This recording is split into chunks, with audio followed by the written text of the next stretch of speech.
Hi everyone, Big Fan here. I thought I'll share my thoughts on the new maps that will be played in the Bacchus OSL. First map up, Troy. So 4-player map. The mains are all in the corners, so denoted by the X's here. There is a bit of space to put some of these structures, but again, not some of the biggest mains we've seen either.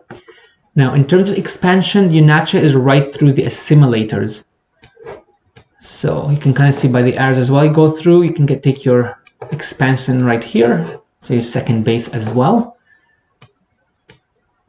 Now this is something I do like about this map. You do have the ramps right near the Nacha. What this means is that for someone trying something like a Hydra bus, for example, any kind of aggression play, they should have an overwhelming force or decent enough micro and control that they can actually break through up, because you know what, a couple of sunkens, cannons, tanks, etc. will make it hard to go to basically, so it makes it easy for the defender, so to speak. Of course, this can also work reversely, where you know what, you can set up a contain in this area here.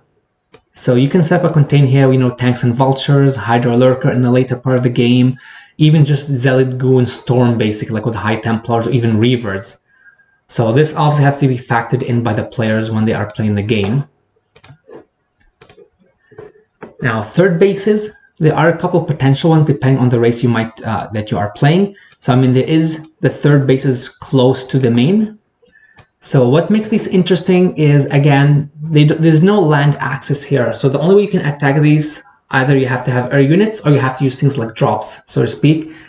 Of course, one thing to keep in mind for these basically is there is a mineral patch here that has to be mined out.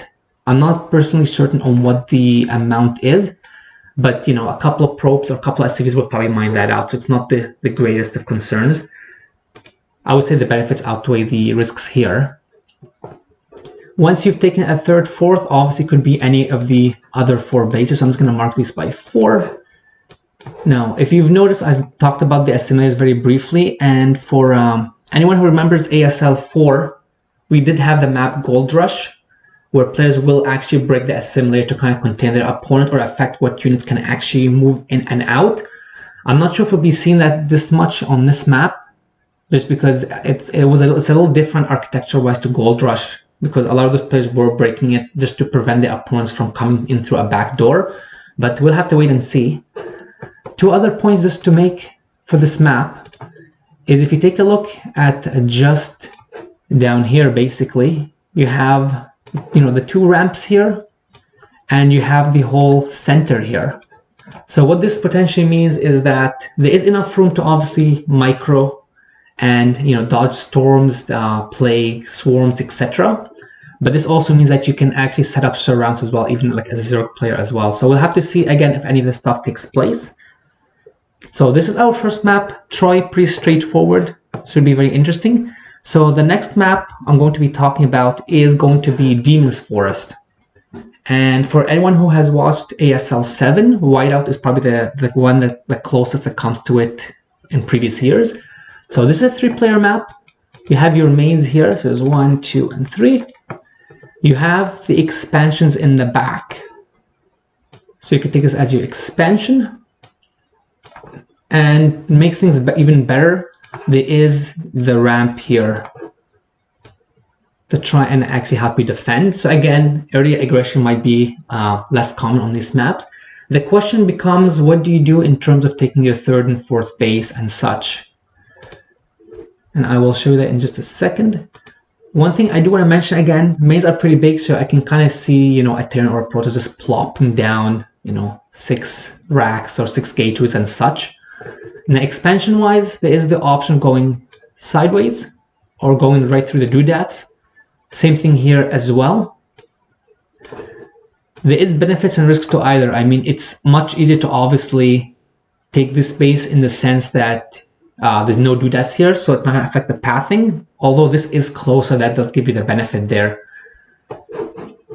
At the same time, for both bases though, you can definitely have a couple tanks up here. For example, if you're a Terran, and tanks here and here, and this will help defend, especially with the pathing being messed up by the doodads, which is probably the biggest concern I would say on this map. If you take a look at the doodads on this map, you can have, some up here. You can have, a big patch here, another patch here, and even more down here. So I don't know if people remember, but with whiteout, again, the vision was affected because of the doodads. Plus, obviously, pathing is a concern and control. So I think it'll be interesting to see how the pros are able to actually control their units. I do think airplay definitely would be the deciding factor on this map, because again, the doodads will make things a bit harder, so to speak. Other things to mention, obviously there is the bridges, so this could play a role as well. So there is a lot of choke, so to speak, on this map. So we'll have to see how the opponents utilize this. Maybe a couple lurkers here denying a couple other bases, maybe ambushes through the back. Last thing to mention, the rush distance on this map. I haven't opened up in an editor, but just even looking at the distance between the ramps, basically, like it also feels extremely small. So we'll have to see how players take advantage of this as well. So I'm excited to see how things go here.